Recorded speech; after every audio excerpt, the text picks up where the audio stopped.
Ciao, my name is Alessandro, but you can call me Yuchi, and today we are going to be playing over a game called Tír Na Nóg. This is a tableau builder in which each of your rows of your tableau is gonna be scoring in different ways, and we are gonna be trying the solo mode, but I will also be talking about the multiplayer rules.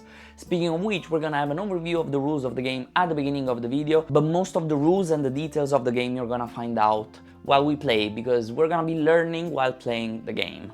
There is an automa, so you need to try and score more than the automa, so it's not just a beat your own score kind of game, which you know I particularly like when there's an actual automa that is doing something. If I make any mistakes, they will be noted in the Klingon Subtitles channel, and if you like this kind of content, feel free to leave a like and subscribe to my channel for more content. And just as a reminder, almost 90% of the watch time hours on this channel, not views, watch time hours, come from non-subscribers. So why don't you help me turn the tides around? Also, this is not a sponsored, gifted game playthrough, nothing of all of that. This is just a game that I asked my friend Deborah to lend me.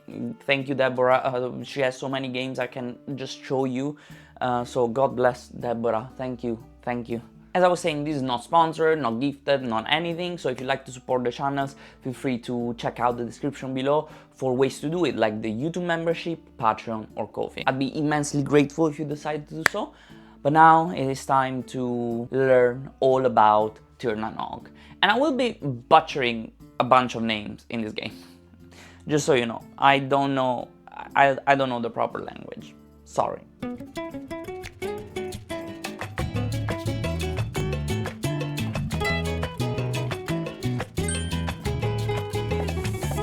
And welcome to the world of Tír Na Nóg. Today we're gonna be learning this game while we play it, so I will be teaching you the rules as we go. I will be playing the solo mode, so we're gonna be playing against the AI who's called Balor. We're gonna be trying to defeat Balor's gaze. And it is not a complicated game in terms of rule set, it is very puzzly, so you're gonna be very happy to be making fun of me because I make dumb choices, because when the games are puzzly, I'm just typically very bad. Just for example, Azul, Sagrada, I'm terrible at those games. But yeah, just to give you an overview, the game is played over 5 rounds, and basically during each round there will be a journey phase that is basically develops in the underworld, actually otherworld. In the other world, that is this left part of the board, and then there is gonna be the saga phase where you're gonna be taking cards from the other world and placing them in your saga. So you're trying to tell a story here,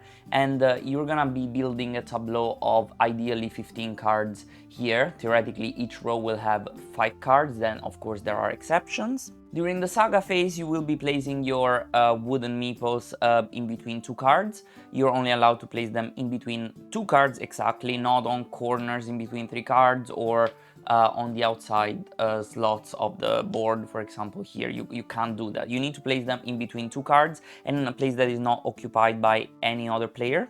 And we have the other world looking like that as a 3x3 grid, because we're simulating a 2-player game and there is an empty space in the middle. But if you were playing in higher player count, it would be completely full. You will add another row for 3-player, another row for 4-player, and another row for 5-player, if I'm not wrong. And so basically, once everybody has placed their meeples, this is gonna be basically the journey phase. Everybody's gonna be placing their meeples here and there. And by the way, this is my hand of cards. At the beginning of the game, you start with 5 cards in your hand. There's gonna be basically the saga phase where you're gonna be taking one of the cards that is touching one of your meeples together with your meeple. So for example, if I want this 7, I'm gonna be taking the meeple back and the 7, and this is gonna be added to my hand, and then I can play any of the cards from my hand that I want, but even the card that I just got, to one of the 3 rows on my saga basically. And then it goes on until everybody has taken 3 cards from here. There might be the case that, for example, if in a later round he takes the gray and let's pretend, yeah, it goes away, and then it's me again and I take these 3, then that meeple there will be stranded. It's called stranded, I think, but there's no worries, because once everybody is done with their faces, so let's pretend I did this and and then they did that, it's okay. Once everybody's done with their faces and there's only stranded meeples on the board, then the people that have stranded meeples on the board in the order of the same order of the saga phase, they're gonna be able to take the remaining cards from the other world, even if they're not touching them, basically. And during the journey phase, you go in turn order, while during the saga phase, you go in reversed turn order. So while you go clockwise from the player, from the first player during the journey phase, you go in the opposite direction, starting from the player on the left of the first player for the saga phase. Reverse turn order, I don't know why I'm explaining that. The solo mode works a little bit differently, but we're gonna see it while we play. At the end of each round, you're gonna have to discard one card from your hand, so your hand is gonna become smaller and smaller, it's not gonna be replenished, basically. You're gonna do 5 rounds like that. At the end of the last round, you're gonna have only one card, and then it's gonna be the end of the game. Your board is gonna be full, and you go into endgame scoring. Now, quickly about endgame scoring, each of these cards, you're gonna have a set of cards for top, middle, and bottom row in the box. And you're gonna select one for top, one for middle, and one for bottom. There are some recommended ones that have the first for your first game. I'm gonna be playing with one of them, but 2 are taken from the ones that are not recommended for the first game, but just because I played this already once, so I feel confident into adding these 2. And yeah, basically each criteria is different, so we can see the ones we're gonna be playing with today. They're pretty easy. So Nuad of the Silver Hand says each card played here must be equal to or less than the card to its left. Score 3x the value of the last card here. So it basically, this row is special because it has a placement requirement. You cannot place a card if it doesn't have a lower or tied value than the one to its left, and basically you just look at the last card in the whole row and you're gonna score 3 times the value of that card. This is the white trout, which says basically you score for each color here, depending on the amount of different colors. There are 4 different colors of cards, you score a certain amount of points up to 10.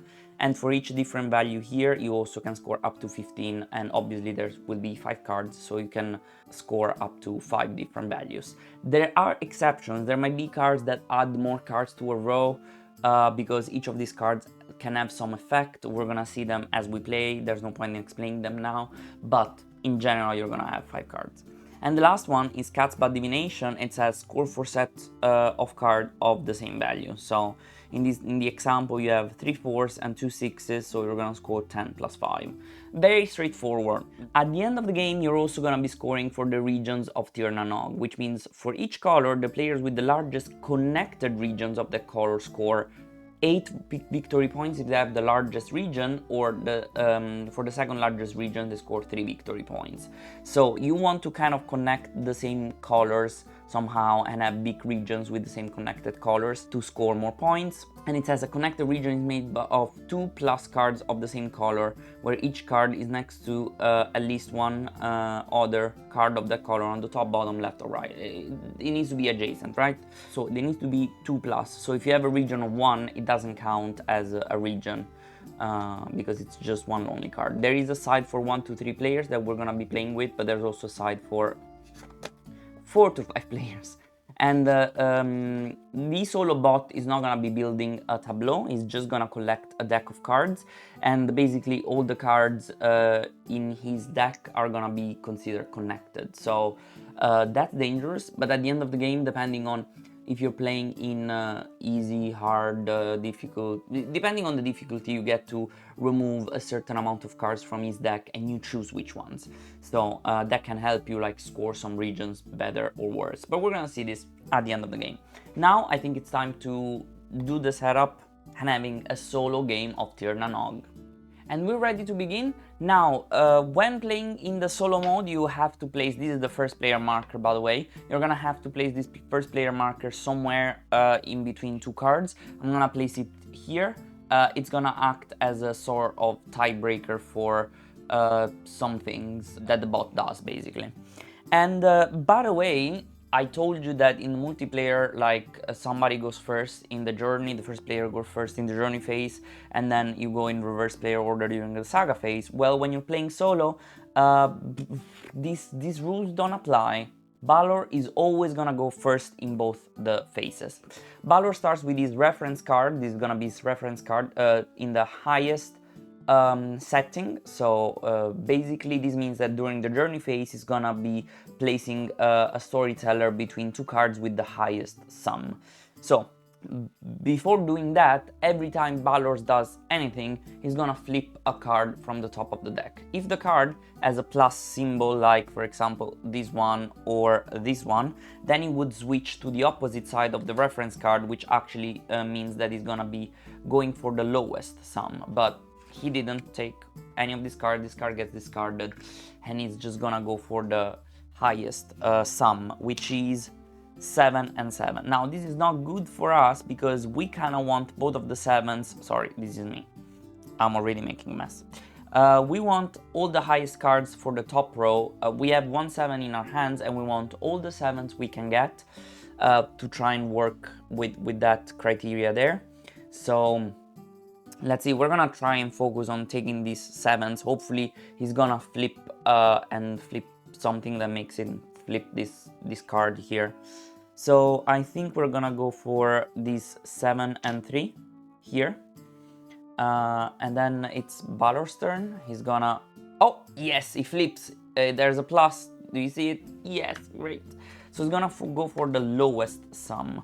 So the lowest sum here is probably 4. This 4 here. So he's gonna place it here. That's kind of great because then I can place it here. And then he's gonna draw another card. He didn't draw that, great. So he stays on the lowest setting, and 6 is 6. I think 6 is the lowest, right? Yeah, 6 is the lowest, so he's gonna place it there. Now what do we want? Now that we didn't get, but now that we potentially might have gotten the 7s, we wanna start working on numbers, the same numbers. We have 2 3s here. Maybe we want to get another 3, potentially. We could get a 3 here. Yeah, let's go for the 3s. Let's go for the 3s. We don't care about the colors here, so that's fine. I'm gonna be removing this because this is not useful right now. It's gonna be useful at the end of the game, so I'm just gonna remove it. But yeah, I think that's pretty much it. And now we go into the saga phase. During the saga phase, again, Balor is gonna go first, and he's still gonna just draw a card. There's no plus, so it's gonna go, in this case, for the card that has the lowest value eligible to be taken. So, eligible to be taken means that it needs to be next to one of his storytellers, and he's gonna take this one. Now, he needs also to take one of his storytellers, and just like any tiebreaker that we're gonna see in the game, he goes from the meeple, the first player token, in clockwise order. So he's gonna take this storyteller and this card, basically. And he's gonna add this to his deck that I'm gonna set aside, just not gonna show it on camera for space purposes, but this is gonna be his deck. And this meeple just goes back. Now it is our turn, and I feel like we wanna take this blue 7. This blue 7 has a special effect that says deduct 1 from each card next to Bodachakt, which is this one, but this is only when played. Cards with an Ilm plus ignore this effect, so if they have this symbol, they ignore the effect. But I'm gonna be taking this one, and yeah, so I'm gonna be taking this with this storyteller here. And now I need to play a card on my grid, and I feel like I wanna play this immediately, because otherwise this is gonna deduct points here and there, so I don't want that to happen. And yeah, I feel like that's it. Now it is his turn again. He's flipping, no plus, great. So he's gonna be taking the 3. Wow, we got all the 7s that we wanted. Look at that. So this is gonna go into his pile. He already got 2 blues though. And now it is our turn. I'm gonna be taking this storyteller and this 7. Now he has a stranded storyteller. So I'm gonna be taking this into my hand, but I want to connect the blues together, so I'm gonna be placing this 7 here. Okay. I didn't resolve this when played because it has no effect, by the way. I also have a card in my hand that says when played you may move any card in your saga to the right of Jankansk Valley. That's kind of amazing, but I don't know. I think this would break this rule. So this could be actually a very good card to have on a fourth slot, and then maybe moving an 8 from somewhere else into that slot. That would be actually kind of amazing. I'm gonna keep, this is something to keep track of. And this Bruna Boin says journey phase, so this is effects that you can use during the journey phase. Once per round you may place a storyteller in an occupied space. While this one says when played you may discard Magmel to draw 3 cards, play 1 to your saga and discard the others. Oh, so this is a way in which you can have more cards in your saga than what you're supposed to have, basically. So that's also interesting. Okay, so it is their turn, but they are stranded, so they need to wait until all the storytellers that are not stranded have actually completed their turn. So I'm gonna be taking this one, and then I need to play something to my saga. I feel like I'm gonna play this 7 here. Okay, and I'm gonna be removing this deck. You know that it's here, okay? You know that it's oh, you see the shadow.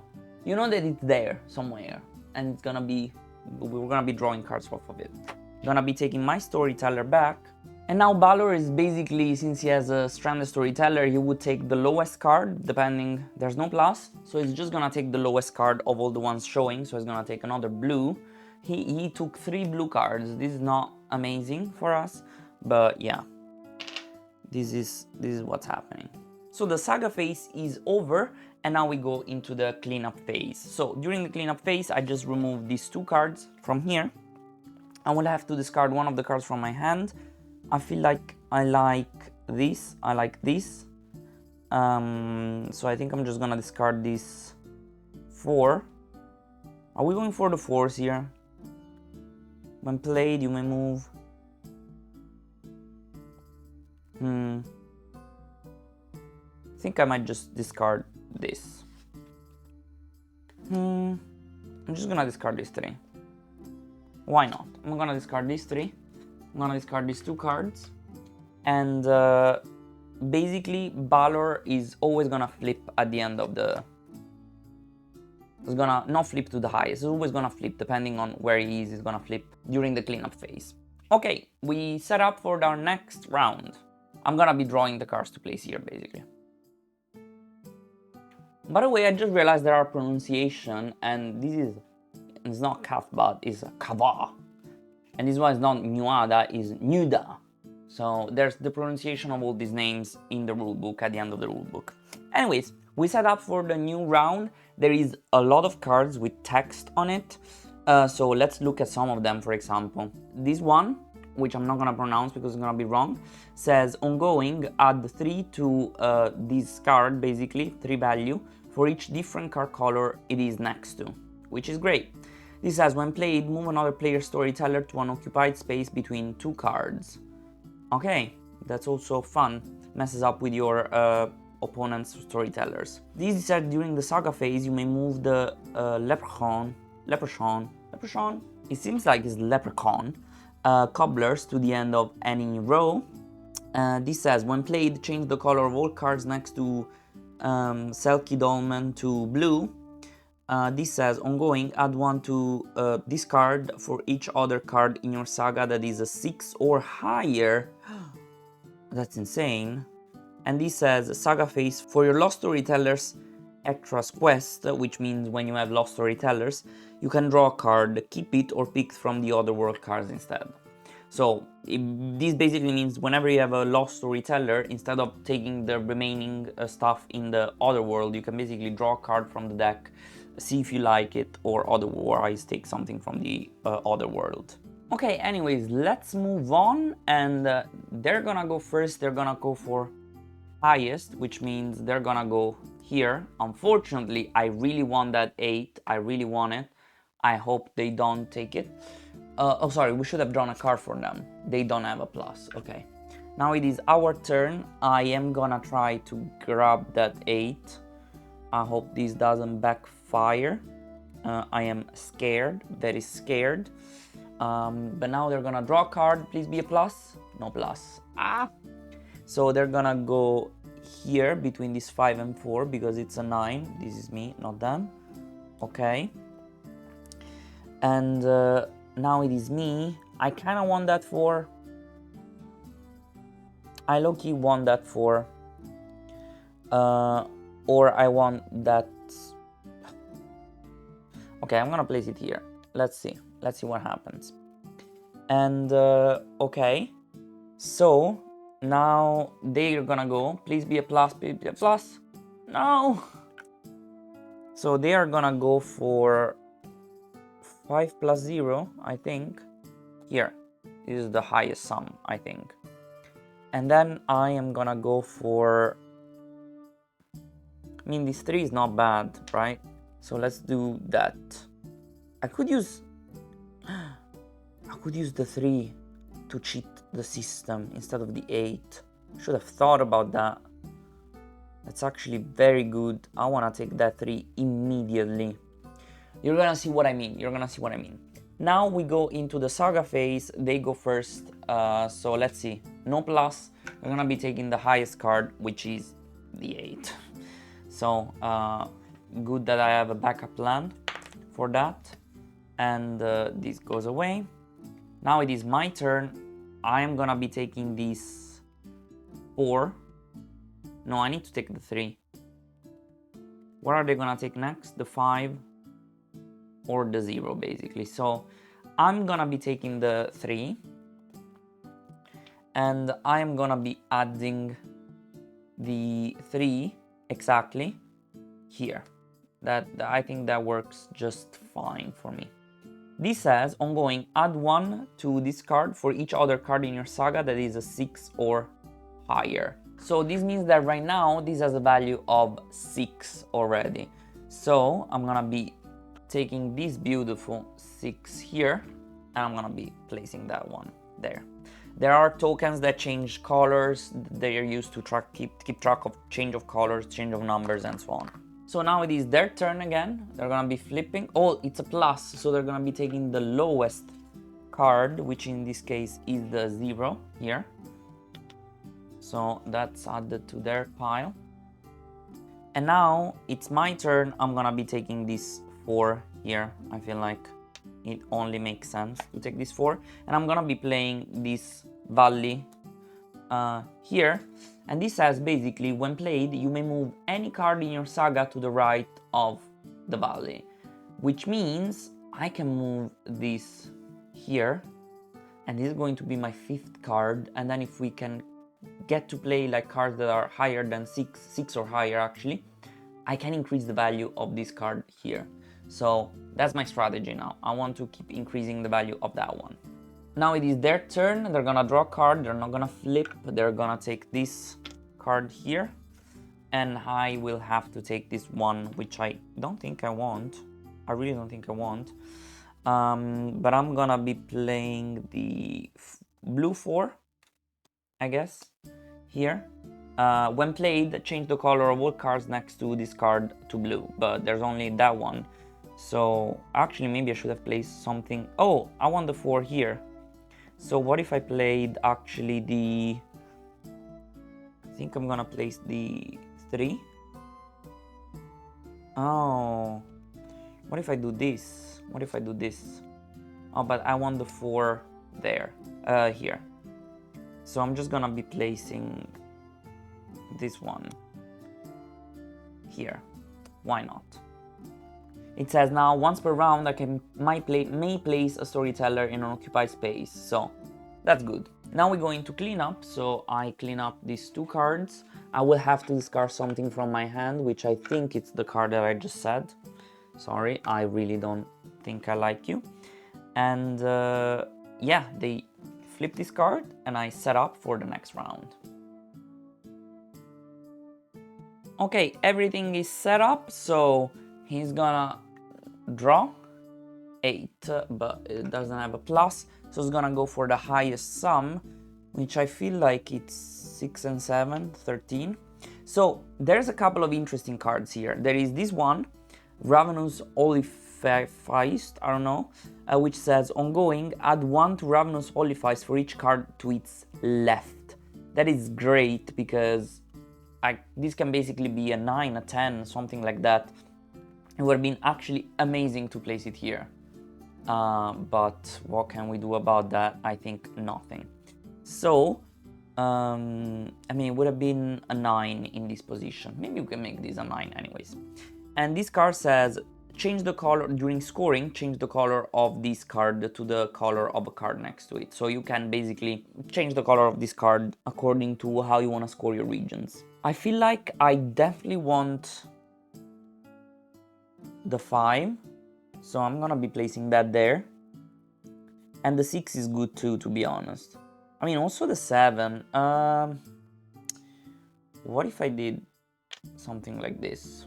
Yeah, I'm gonna use my ability and place this there, here, like that. Okay, now this is gonna... No, it's not gonna flip. So it's gonna go for probably 8 and 3. I think so, 8 and 3. And now I think that, I mean, that 8 is probably gonna go away. I'm not gonna be able to grab that 8. So if I'm trying to get the 7 with that, let me do this for now. Oh, it would have been 8 and 3 or 5 and 6, but it's the tiebreaker is the clockwise order. So, or even this 6 and 5. So this is the... Oh, so it's gonna be placed there. I feel like I prefer placing this here then, rather than there. Okay, now it's his turn. Please change. No, it didn't. So it's gonna go to the highest here. And now it's my turn, and I just feel like, I don't know, maybe a card that I don't care about. Let me place this here. And let's see what happens. Yeah, let's do that. Okay, so it is their turn. They're gonna draw and take the highest still. So they're gonna be taking this 8 and this storyteller. Okay. They have a lot of reds and a lot of blues. That's not great. Now it is my turn. If I don't take this 7, they are gonna take the 7. So I have to take this 7. I'm gonna take this 7 and I'm gonna use, I guess, this one for that. Yeah, I'm gonna take this 7 here. And I want to place the 7 probably here. So I can't place it here, obviously, because I need to fill from left to right. So I'm gonna be placing the 4 here. This is gonna change the color of this card here, this 3, to blue.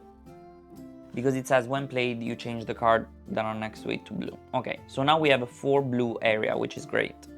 Now it is their turn, and they're gonna go for the... no plus, so they're gonna go for the 6. They're gonna take this 6. I mean, that was inevitable, I guess. Oh no, I have a stranded dude. Storyteller, no. What am I gonna take? I don't have a choice. I'm gonna take this 5. Okay. I'm gonna take this 5. And I feel like I have planned. Okay, let's take this 7 and place it here. Let's do that. Or should I just take the 4 red? No, I'm just gonna take that 7 there. I have I have great plans. And now they're just gonna see, no plus, okay? And they're just gonna take this 6 here. I mean, you can have the reds. You can have all the reds you want. And now it is my turn to decide what I want with this stranded guy. I think it's the card that is gonna go lost anyways, that I'm gonna discard, but just to be safe, I'm gonna be using the 1, I guess. Sure, I'm gonna be taking this 1. I just realized my plans weren't that grand, because my plan was to place the 5 here. If I place the 5 here, it's gonna become a 7. So that's not great, because if this is a 7, then they don't count as 2 different numbers. So maybe, yeah, I'm gonna have to maybe switch my plan. What if I place a 4, the 4 here? I know I'm wasting a 4 for that,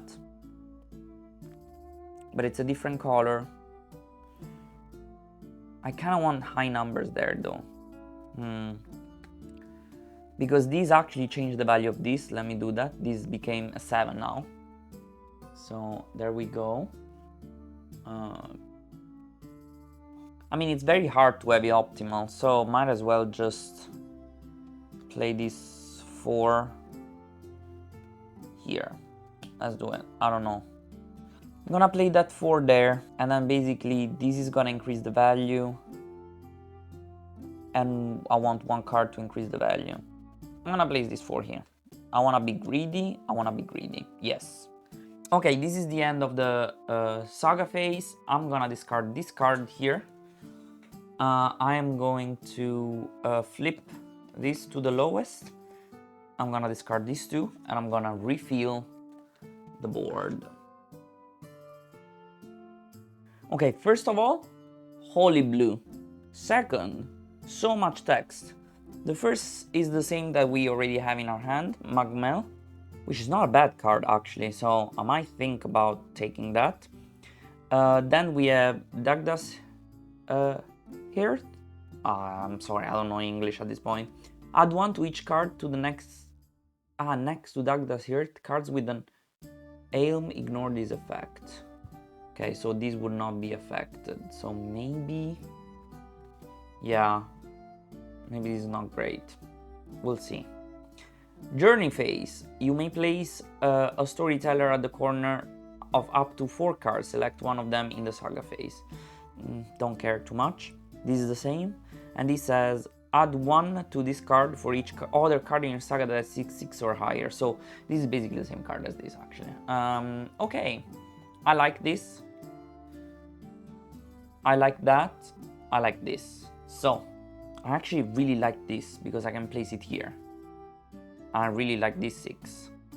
But yeah, they go first, so they're gonna go for the lowest card, which is going to be the lowest sum, sorry, which is definitely gonna be this one, 3.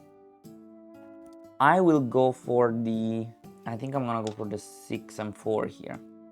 Yeah, let's do that. They're gonna go for the, okay, still the lowest. I'm happy that they go for the lowest. Okay, so I think it's this one. Yeah, 2 and 3. Oh, I like this 3 though. We'll see. I can't take it all. There's a lot of cards that I like here. Oh, but Magmel says that you need to discard this to play 1 to your saga and discard the others. Oh, but then that is not great actually. No, never mind. Because I just want the 4s. I mean, I can use it as a 4. So let's just go here. And they're gonna draw. Okay, still lowest sum. And I 9, 8, 8. So oh, sorry, this is me. 8. They're all 8, so he's gonna go here. And I think I will try to get these 3 because it would be, yeah, it would be a weird number. Yeah, I'm gonna try to take these 3 here. Okay, there's way too many cards I want to play. I actually probably don't want that 7. I don't know why I was trying to get that 7. I don't want it. But they go first, so they're gonna go for the lowest card still. So they're gonna take this 1 and they go for the storyteller in clockwise order, so here. So if they go for the lowest card, they go for the 2. If they go for the highest, they're gonna go for the 3. So what if I just take the 3, which is the only one we have competition on, and I just play this 4 here, and I just keep it as a 4. Yeah, let's do that. Yeah, I like that. I really like that. Yeah, I'm gonna do that. Now they're gonna go, oh, and I need to discard my storyteller. They're gonna go lowest card, 2, 2, they go for this one. They take this one, sure. And now it's my turn and I'm gonna go for the, I want the 6 and the 4, I think. So I'm gonna go for the 6 now. And I'm gonna place it immediately here. This is gonna increase the value of that. So this is gonna become an 8 here. They're gonna take this one, obviously. And I'm gonna be taking this 4 here. Now, I actually don't think I want that 5 anymore. Is that stupid?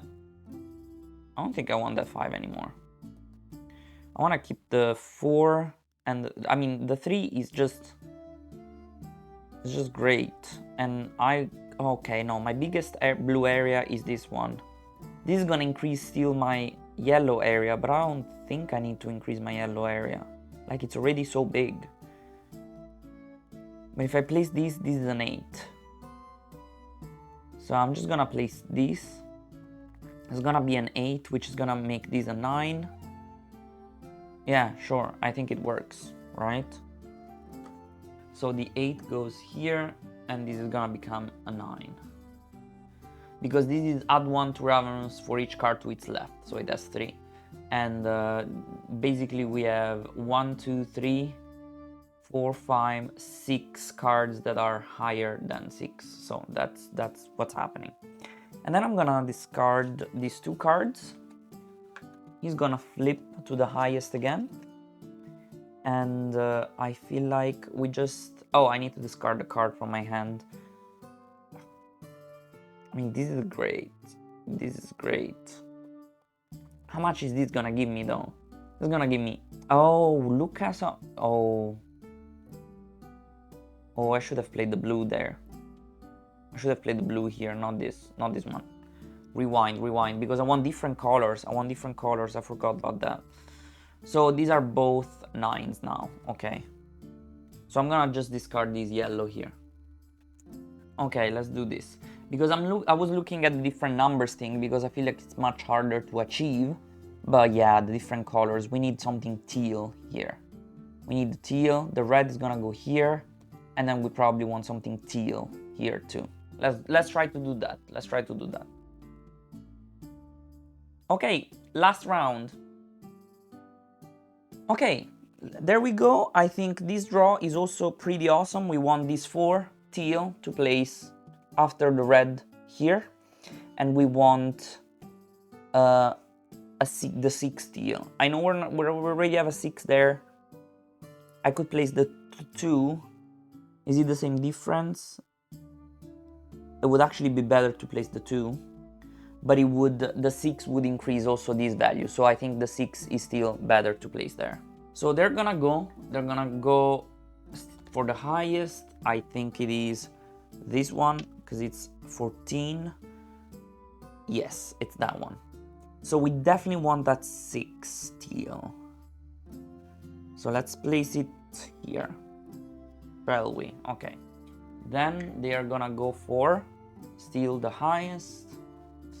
I think it's this one. Take them both. I don't care.